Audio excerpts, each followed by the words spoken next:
إن الحمد لله نحمده ونستعينه ونستغفره ونؤمن به ونتوكل عليه ونعوذ بالله من شرور أنفسنا ومن سيئات أعمالنا من يهده الله فلا مضل له ومن يضلله فلا هادي له ونشهد أن لا إله إلا الله وحده لا شريك له ونشهد أن سيدنا ونبينا ومولانا محمدا عبده ورسوله أرسله الله تعالى إلى كافة الناس بشيرا ونذيرا أما بعد فإن أصدق الحديث كتاب الله وخير الهدي هدي محمد صلى الله عليه وسلم وشر الأمور محدثاتها وكل محدثة بدعة وكل بدعة ضلالة وكل ضلالة في النار. قال الله تبارك وتعالى في القرآن المجيد والفرقان الحميد واذكر في الكتاب إبراهيم إنه كان صديقا نبيا. وقال صلى الله عليه وسلم لا يؤمن أحدكم حتى يكون هواه تبعا لما جئت به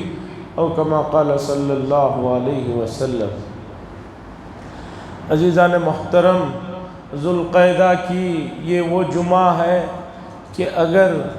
چاند 29 کا ہوا تو آنے والی جمعہ ذی الحجہ کی پہلی جمعہ ہوگی.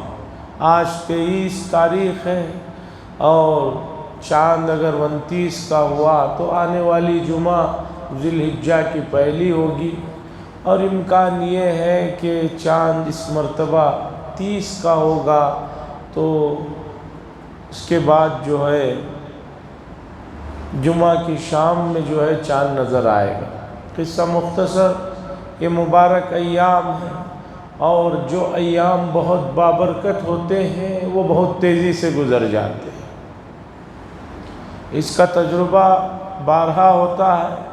جو لمحے بہت قیمتی ہوتے ہیں وہ تیزی سے گزر جاتے ہیں. رمضان المبارک کی راتیں جو بہت بابرکت ہوتی ہیں اور اس میں بھی خاص طور پر آخری عشرے کی جو 5 تاخراتیں ہوتی ہیں، بڑے قیمتی تاخراتیں ہوتی ہیں، مبارک ہوتی ہیں، بہت تیزی سے گزر جاتے ہیں. اس لیے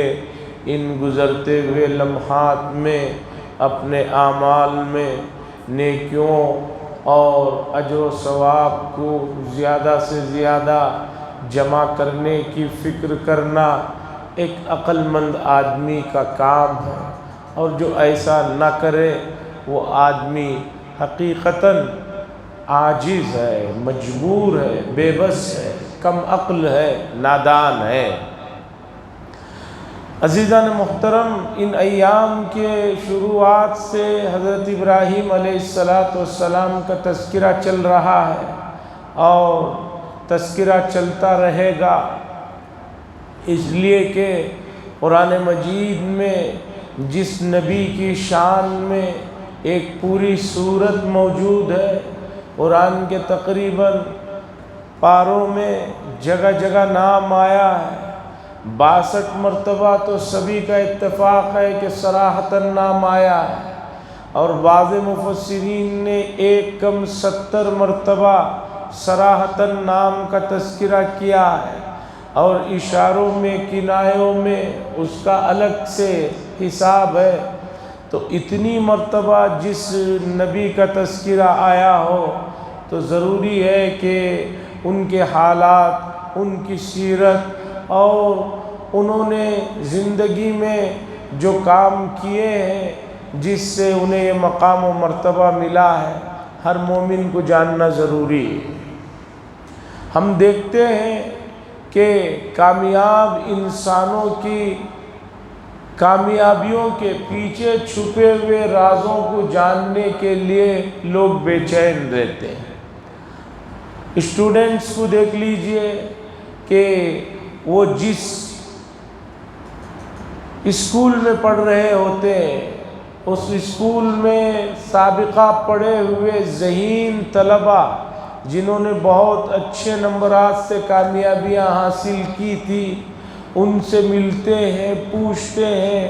کہ بھئی آپ نے جو امتحان میں کامیابی حاصل کی اس کا کیا فارمولہ ہے، اس کا کیا راز ہے، کس طرح تیاری کرنی چاہیے امتحان کی۔ پھر وہ جو بتاتے ہیں اسے اہمیت سے آدمی اس کے پیچھے جو ہے لگتا۔ سوچئے کہ دنیا کے معمولی امتحانوں میں کامیاب ہونے والے انسانوں سے ان کی کامیابی کا راز معلوم کرنا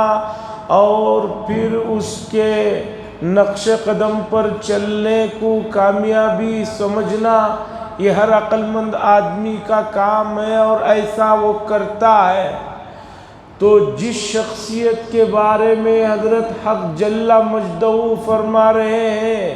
وَإِذِ ابْتَلَىٰ إِبْرَاهِيمَ رَبُّهُ بِكَلِمَاتٍ فَأَتَمَّهُنَّ، اور یاد کیجئے اس واقعے کو، اس شخصیت کو کہ ہم نے ابراہیم علیہ السلام کا امتحان لیا چند چیزوں میں، فَأَتَمَّهُنَّ، وہ اس میں پورے کے پورے کامیاب رہے۔ امتحان لینے والے حضرت اللہ جل شانہ ہیں، امتحان دینے والے ابراہیم علیہ السلام ہیں، اور اللہ رزلٹ بتا رہے ہیں فَأَتَمَّهُنَّ، کہ وہ پورے کے پورے کامیاب رہے۔ ہر امتحان میں ابراہیم علیہ السلام کامیاب رہے۔ دنیا میں کتنا بھی ذہین سے ذہین اسٹوڈنٹس کیوں نہ ہو، کوئی سبجیکٹ میں بہت ہی وہ جو ہے ٹاپ ہوتا ہے، لیکن اسی وقت کسی دوسرے سبجیکٹ میں وہ تھوڑا کمزور ہوتا ہے۔ ایک آدمی بیک وقت تمام مضامین میں، تمام جو ہے سبجیکٹس میں بالکل جو ہے پرفیکٹ ہو، ایسا نہیں ہوتا۔ کسی میں کمزور رہتا ہے، کسی میں بہت اعلیٰ درجے میں رہتا ہے۔ لیکن ابراہیم علیہ السلام کا واقعہ یہ ہے کہ ہر امتحان میں یہ مکمل جو ہے رہے ہیں اور کامیاب رہے ہیں اور کمپلیٹ رہے ہیں۔ چاہے اپنے آبائی وطن اور اپنے رشتہ داروں سے اللہ کے لیے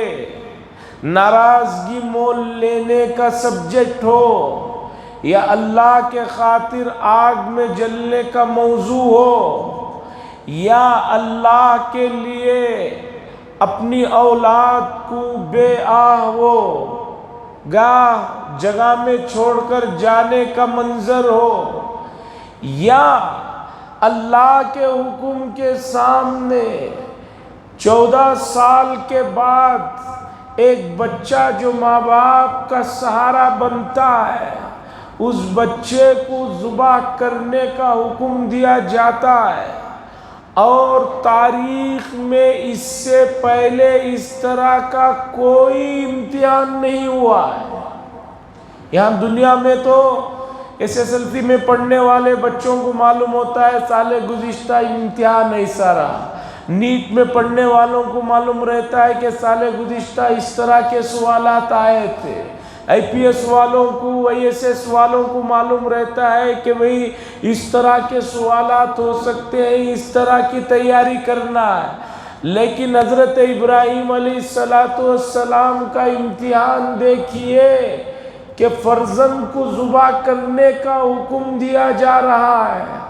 اور تاریخ میں اس طرح کا واقعہ اب تک کبھی پیش ہی نہیں آیا ہے۔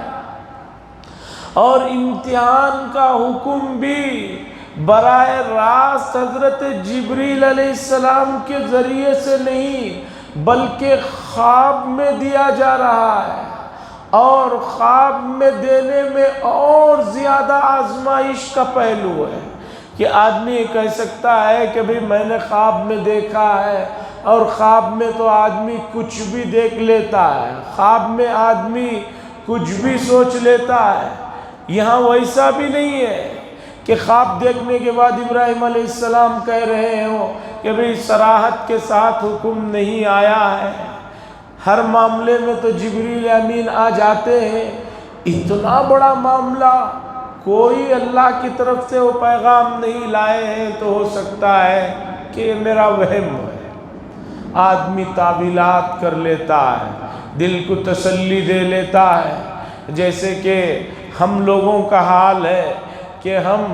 دینی معاملات میں ہمیشہ دل کو جو ہے کچھ نہ کچھ تسلی دے کر اسے خاموش کر دیتے ہیں، حالانکہ دل کہہ رہا ہوتا ہے کہ یہ چیز ایسی ہے، یہ چیز غلط ہے، یہ چیز صحیح ہے، دل گواہی دے رہا ہوتا ہے، لیکن آدمی دل کو تھپکیاں دے کر، تسلی دے کر اسے ادھر ادھر الجھا کر جو ہے خاموش کرا دیتا ہے۔ اس لیے کہ مومن کا عقیدہ ہے کہ ہر مومن کو اللہ نے فطرت پر پیدا کیا ہے، اور فطرت کبھی کسی آدمی کو غلط چیز کا مشورہ نہیں دیتی ہے۔ ہاں، ایک آدمی نے فطرت کو اتنا بدل دیا، اتنا مست کر دیا، اتنا ماحول سے، کلچر سے متاثر ہو گیا ہے کہ اب اسے اچھائی نہیں، ہمیشہ برائی ہی سمجھ میں آتی ہے، تو اس کا مسئلہ حل ہے۔ اور احادیث میں اس طرح کی چیزیں بھی آئی ہیں کہ جسے مسلسل کرنے سے آدمی کے دل و دماغ سے اچھائیوں کو سلب کر لیا جاتا ہے، اچھائیوں کو چھین لیا جاتا ہے۔ جب ایک قیمتی چیز کی قدر نہیں ہے تو پھر اس چیز کو اس آدمی کے پاس چھوڑنے کا کیا مطلب؟ انہی چیزوں میں سے ایک چیز ہے کہ بعض روایتوں سے معلوم ہوتا ہے جو آدمی مسلسل 3 جمعہ کی نماز، مسلسل 3 جمعہ کی نماز چھوڑتا ہے، سستی سے، لاپرواہی سے، کاہلی سے، کوئی بغیر مجبوری کے، بیماری کے یا قید کے، تو ایسے آدمی کے دل سے اچھائیوں کے مادے کو سلب کر لیا جاتا ہے۔ اب جو ہے اس آدمی کو اچھائی کی طرف مائل کرنا یا وہ مائل ہو، یہ مشکل ہو جاتا ہے۔ آج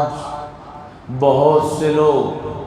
ملازمتیں جو کر رہے ہیں، جاب جو کر رہے ہیں،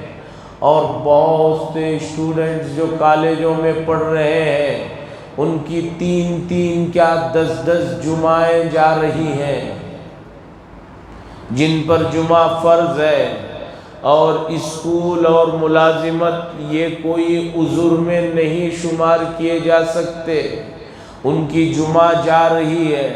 اور اس سلسلے میں افسوس یہ ہوتا ہے کہ جو کالجز اور اسکولز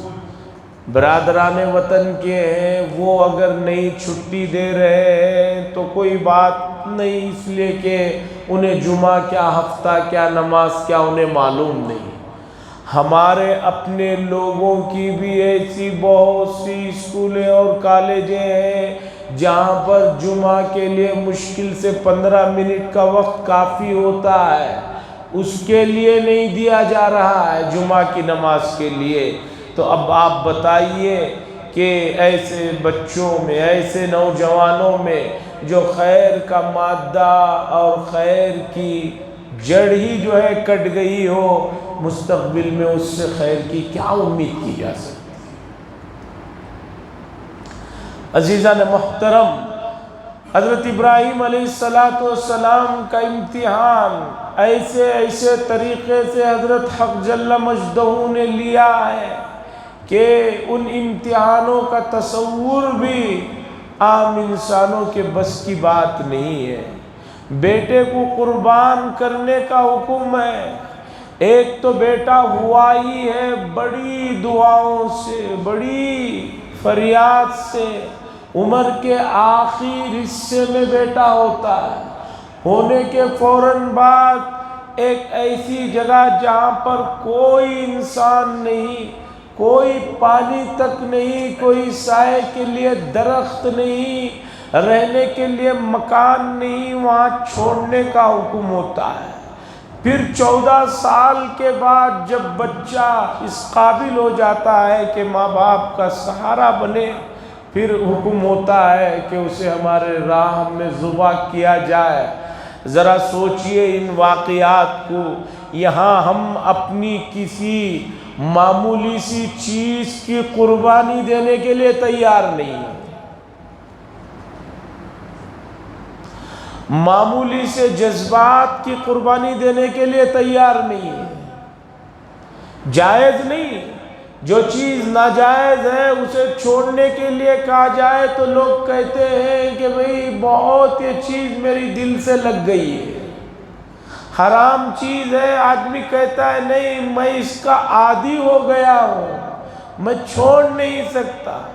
ایک انسان ایک حرام چیز جسے چھوڑنا اسے فرض ہی ہے، اسے چھوڑنے کے لیے تیار نہیں ہوتا ہے، اور ادھر حضرات انبیاء علیہ السلام کا مقام اور ان کی عظمت، ان کی بزرگی، ان کی بلندیاں، ان کے جو ہے اخلاق کا اندازہ لگائیے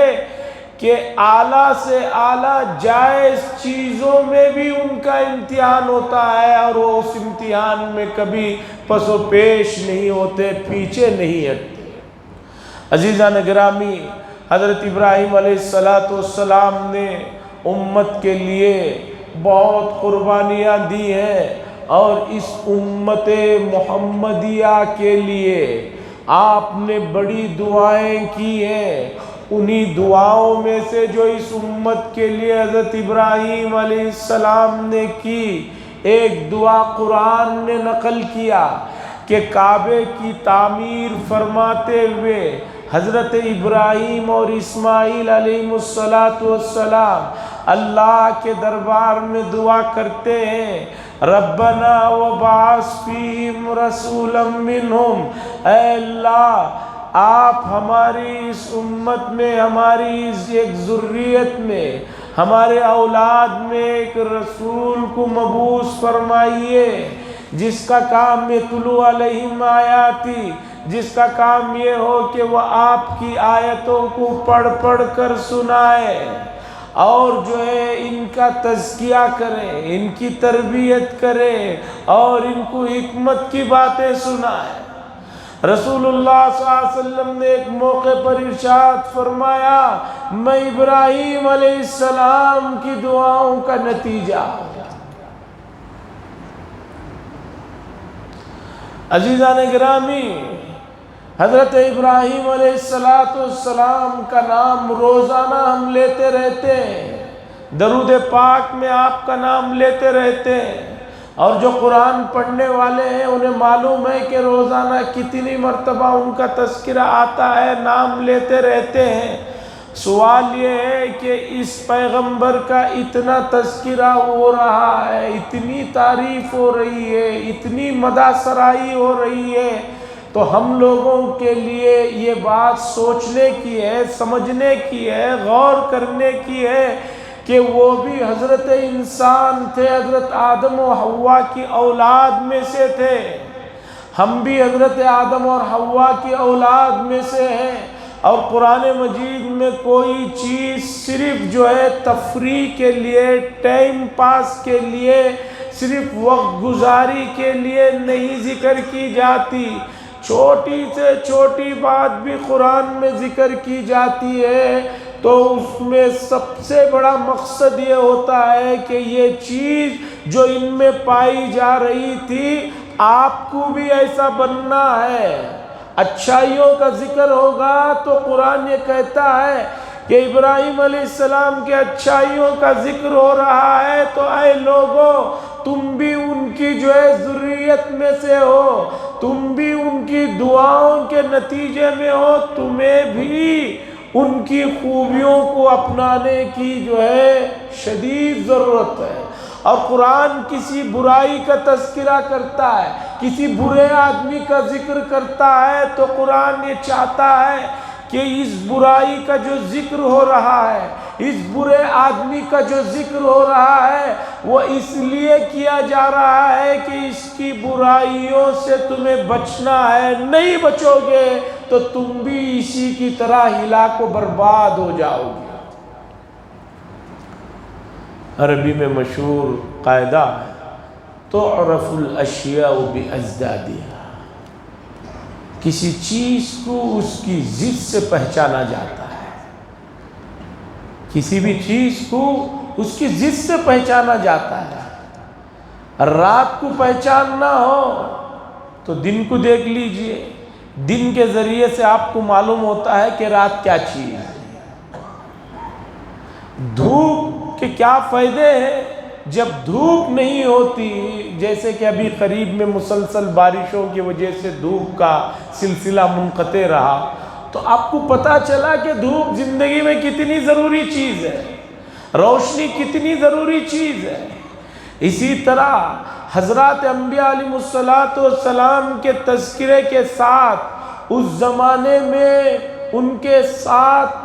جو برا سلوک کرنے والے ان کے مخالفین تھے، ان کا بھی تذکرہ قرآن مجید کرتا ہے۔ اس لیے کرتا ہے کہ یہ اچھے لوگوں کی فہرست ہے، یہ برے لوگوں کی فہرست ہے۔ ان کو یہ جو مقام و مرتبہ ملا، یہ چیزوں کو اپنانے کی وجہ سے ملا، اور ان لوگوں نے جو دنیا میں بدنامی حاصل کی، دنیا میں تباہ و برباد ہوئے، وہ ان چیزوں کو اپنانے کی وجہ سے جو ہے ہوئے۔ تمہیں ان چیزوں سے بچنے کی ضرورت ہے۔ عزیزان گرامی، رسول اللہ صلی اللہ علیہ وسلم نے حضرت ابراہیم علیہ السلام کا ذکر بار بار فرمایا، بلکہ مدینہ منورہ میں پہنچنے کے بعد آپ نے جو دعائیں کی، ان میں ایک دعا یہ تھی کہ اے اللہ، آپ کے بندے، آپ کے نبی، آپ کے دوست ابراہیم علیہ السلام نے مکہ المکرمہ کو حرم قرار دیا، اسے مقدس بنایا۔ اے اللہ، اسی طرح میں اس شہر مدینہ منورہ کو حرم بناتا ہوں، یہاں کی چیزوں میں آپ برکتیں عطا فرمائیے، یہاں جو ہے سکینت نازل فرمائیے۔ واسطہ طریقہ دے کر اللہ کے نبی صلی اللہ علیہ وسلم نے حضرت ابراہیم علیہ السلام کو یاد فرمایا۔ قربانی کا جہاں ذکر فرمایا رسول اللہ صلی اللہ علیہ وسلم نے، صحابہ نے پوچھا کہ بھئی قربانی کیا ہے؟ حضرت محمد رسول اللہ صلی اللہ علیہ وسلم نے فرمایا، سنت ابیکم، تمہارے باپ ابراہیم علیہ السلام کا طریقہ ہے۔ ہمیں براہ راست ابراہیم علیہ السلام کی اولاد بتایا آپ نے، اور ہمارے لیے اس سے بڑا کیا مقام ہو سکتا ہے کہ ہمارے والد محترم ابراہیم ہیں۔ حضور صلی اللہ علیہ وسلم نے ابراہیم علیہ السلام کو فرمایا کہ یہ تمہارے باپ ہیں۔ جب باپ اس درجے کے ہیں تو ان کی اولاد کو بھی جو ہے ان کے صفات کو اپنانے کی ضرورت ہے، ان کی خوبیوں کو اپنانے کی ضرورت ہے۔ عزیزان گرامی، یہ موضوع بڑا اہم موضوع ہے، لیکن اس درمیان میں کل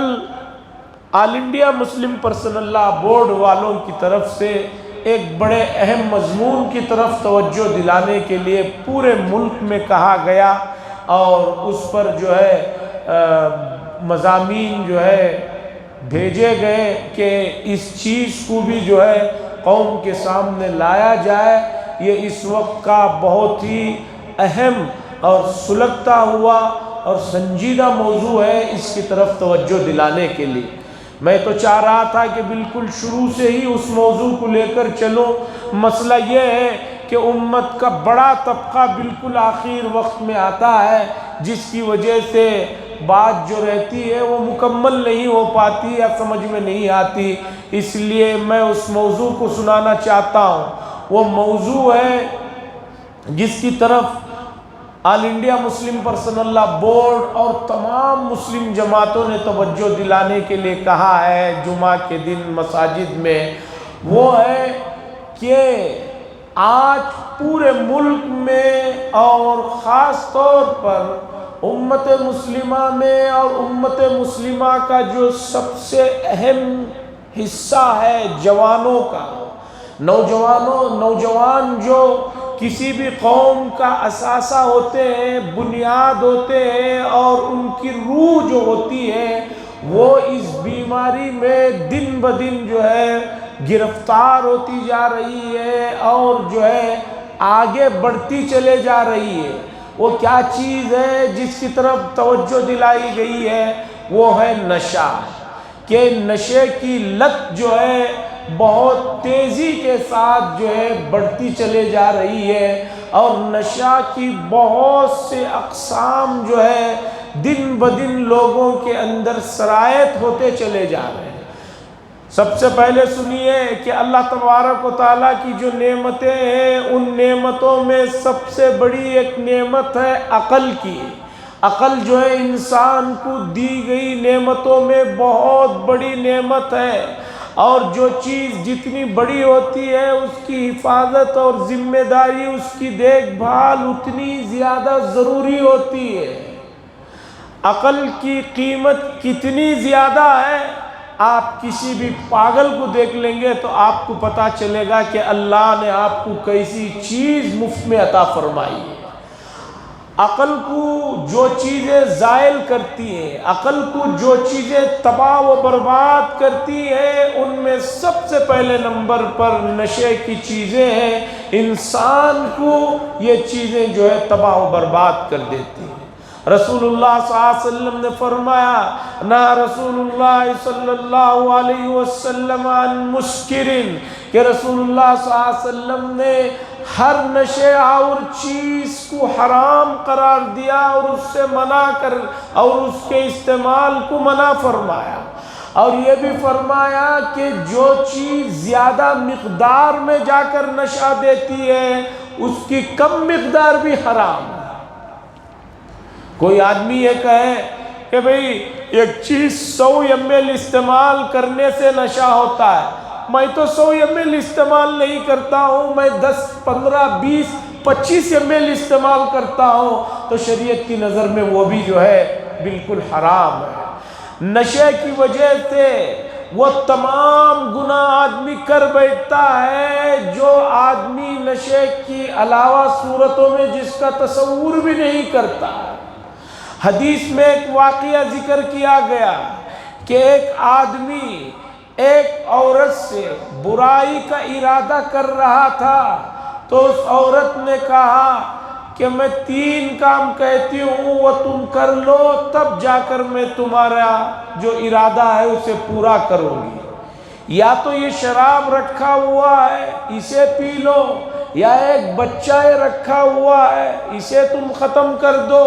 ایک اور چیز کا ذکر کیا تو اس آدمی نے سوچا کہ سب سے چھوٹا کام تو نشہ کرنا ہے، شراب پینا ہے، یہ کہہ کر اس نے اس برائی کا ارتکاب کیا۔ حدیث میں آتا ہے کہ اس کے فوراً بعد اس نے جو ہے باقی کے 3 گناہ بھی کر بیٹھا۔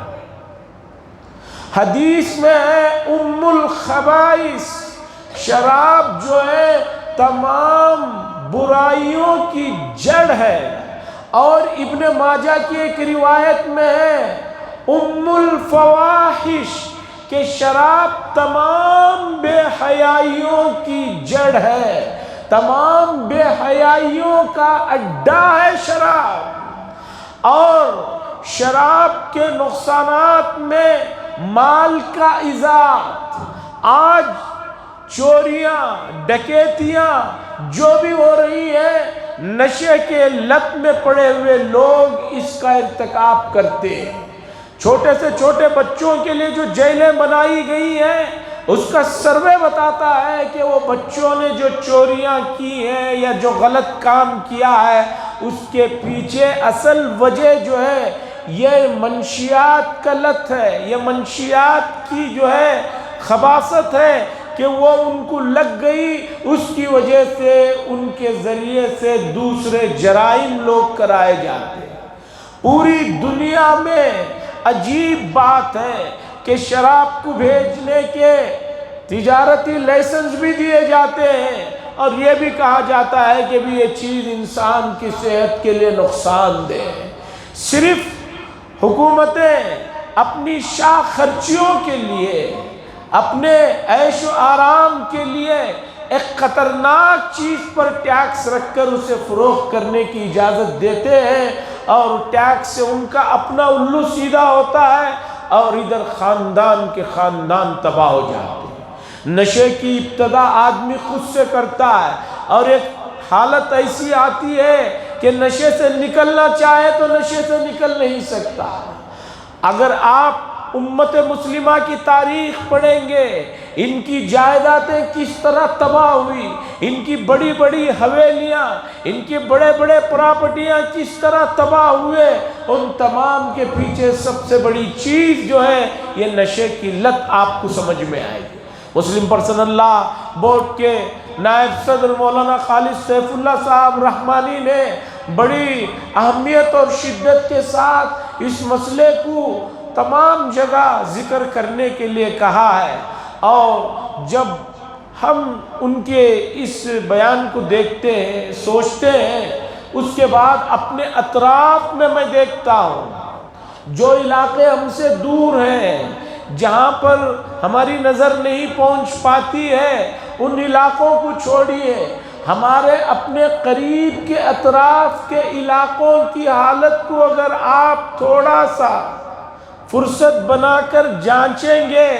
تو پتہ چلے گا کہ محلوں میں، آپ کے گھروں کے آس پاس نشے میں مبتلا لوگوں کی بڑی تعداد ملے گی، اور دن بدن جو ہے نشے کی لت یہ بڑھتی چلے جا رہی ہے۔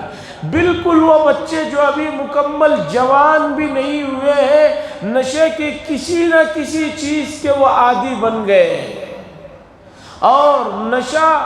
مہنگا سستا جو بھی ہے اسے کر گزرنے کے لیے وہ کچھ بھی کرنے کے لیے تیار ہے۔ کتنے واقعات، کتنے حالات بالکل اطراف و اکناف قریب کے میرے خود علم میں ہیں، اور جو حضرات باہر رہتے ہیں محلے میں دوسرے کاموں میں لگے ہوئے ہیں ان کے پاس تو ایسی معلومات اور بہت زیادہ ہیں۔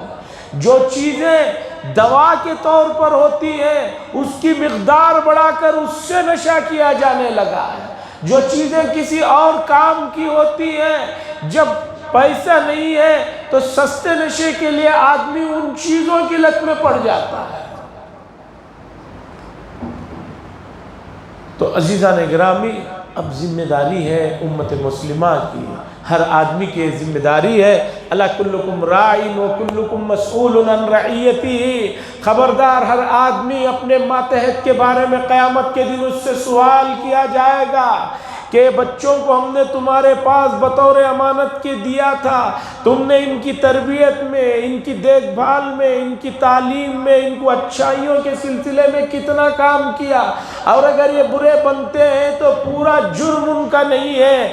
تمہارا جرم ہے کہ تمہارے پاس وہ ایسی حالت میں ہم نے انہیں دیا تھا کہ تم جیسے چاہے انہیں بنا سکتے تھے، جیسے چاہے کھما سکتے تھے، جیسے چاہے ان کو جو ہے آگے پروان چڑھا سکتے تھے، لیکن تم نے اپنی ذمہ داریوں کو نہیں نبھایا، جس کی وجہ سے وہ اس جرم میں، اس گندگی میں، اس غلاظت میں اور اس مہلک بیماری میں پھنس گئے۔ آج صرف بنگلور کے اندر ایسے بہت سے جو ہے ادارے ہیں جہاں پر نشے میں پڑے ہوئے لوگوں کو نشے سے نکالنے کے لیے لے جا کر لوگ چھوڑتے ہیں، اور ان اداروں میں جا کر دیکھیے اچھے اچھے گھرانوں کے بالکل نوجوان کم عمر لڑکے اور لڑکیوں کی بڑی تعداد پائی جاتی ہے۔ اس لیے نشے سے بچنے کا شریعت نے بہت سختی سے حکم دیا ہے، اور اس چیز کی طرف جو ہے توجہ دلانے کے لیے بھی مسلم پرسنل لا بورڈ والوں نے کہا۔ میں نے اس بات کو بھی ذکر کر دیا۔ دعا فرمائے اللہ تبارک و تعالی حضرت ابراہیم علیہ السلام جن کا تذکرہ قرآن میں بھرا پڑا ہوا ہے، ان کے عادات، ان کے اوصاف، ان کی جو ہے سنتوں کو اپنانے کی ہم سب کو توفیق نصیب فرمائے۔ وآخر دعوانا الحمدللہ رب العالمین۔